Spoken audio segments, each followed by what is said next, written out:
तो चलिए इस विश्लेषण की शुरुआत करते हैं। नेपोलियन बोनापार्ट इतिहास की एक ऐसी शख्सियत जिसे शायद सबसे ज्यादा गलत समझा गया है। वो डीपली फ्लॉड जरूर थे, लेकिन साथ ही एक बेहद शानदार और ताकतवर हिस्टोरिकल फोर्स भी थे। आज हम इस चर्चा में उनके जीवन के हर उस पहलू को एक्सप्लोर करेंगे जिसने सच में दुनिया का नक्शा बदल कर रख दिया था। अब जरा इस बात पर गौर कीजिए, ड्यूक ऑफ वेलिंगटन, जो उनके सबसे बड़े दुश्मन थे, उन्होंने एक बार कहा था कि मैदान जंग में नेपोलियन को कमांड में रखने का मतलब था अपनी सेना में 40,000 एक्स्ट्रा सैनिकों का जुड़ जाना।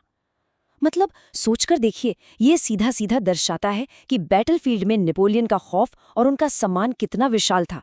उनके सबसे कट्टर दुश्मन भी उनकी इस मिलिट्री जीनियस का लोहा मानते थे। तो आज के सफर का एजेंडा कुछ इस तरह रहेगा।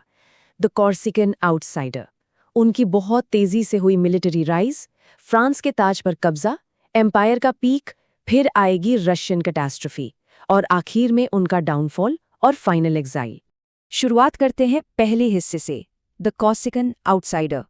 एक बिल्कुल ही अजीब शुरुआत। ये सच में हैरान कर देने वाली बात है कि फ्रांस का सबसे बड़ा सम्राट असल में फ्रांस का था ही नहीं। उनका जन्म कोर्सिका में हुआ था और 9 साल की उम्र तक तो उन्हें ठीक से फ्रेंच बोलनी भी नहीं आती थी। एक तरफ फ्रेंच मिलिट्री स्कूल में बुली किया जाने वाला एक अकेला ऑकवर्ड सा लड़का, और दूसरी तरफ आगे चलकर वही इंसान एक अनस्टॉपेबल कॉन्करर बन जाता है। कितनी अजीब विडंबना है ना, कि जो किशोर शुरू में फ्रांस से सख्त नफरत करता था, वही आगे चलकर उसका सबसे बड़ा मसीहा और सुप्रीम सम्राट बन गया। आगे बढ़ते हैं दूसरे हिस्से की तरफ, मीटियोरिक मिलिट्री राइज। क्रांति से मिला एक अनोखा फायदा। उनकी मिलिट्री तरक्की की रफ्तार अगर देखी जाए तो वो लिटरली किसी तूफान जैसी थी। 1793 में सिर्फ 24 साल की उम्र में टूलोन के हीरो बन गए। फिर 1795 में पेरिस की भीड़ को बड़ी बेरहमी से कुचला, और 1796 आते आते, यानी जब वो सिर्फ 27 साल के थे, वो इटली की सेना के कमांडर बन चुके थे। रॉ टैलेंट और फ्रेंच रेवोल्यूशन की वजह से फैली हुई अफरा तफरी का ये एक बेहतरीन कॉम्बिनेशन था। और इस स्पीड के पीछे राज क्या था? उनकी रेवोल्यूशनरी टैक्टिक्स। दुश्मन की फौज को बीच से 2 हिस्सों में बांट देना, बिना रुके बहुत तेजी से मार्च करना, एक बहुत ही फ्लेक्सिबल कॉर्प्स सिस्टम बनाना, और सबसे जरूरी, अपने आम सैनिकों का मनोबल बढ़ाना।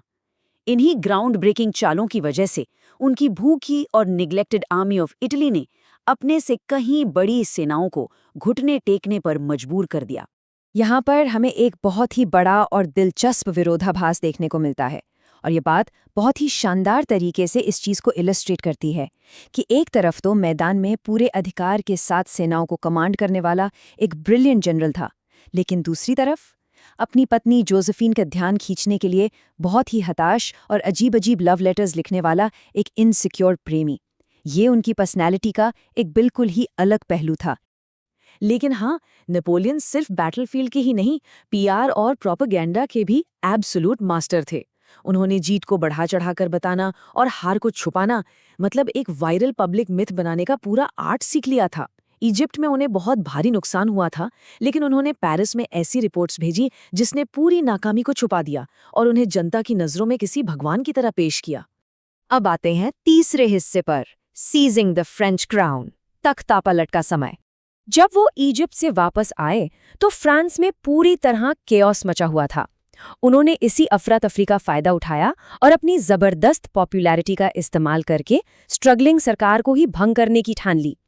एक बहुत ही नर्व रैकिंग कू के बाद, जिसने उनके भाई लूसियन ने एक बहुत बड़ा रोल निभाया, द कॉन्सुलेट की स्थापना हुई। इसने उन्हें फर्स्ट कॉन्सुल के रूप में एब्सोल्यूट अथॉरिटी दी और यहीं से लास्टिंग नेपोलियन कोड की नींव रखी गई। और अब चौथा हिस्सा, पीक ऑफ द एम्पायर, शिखर पर नेपोलियन।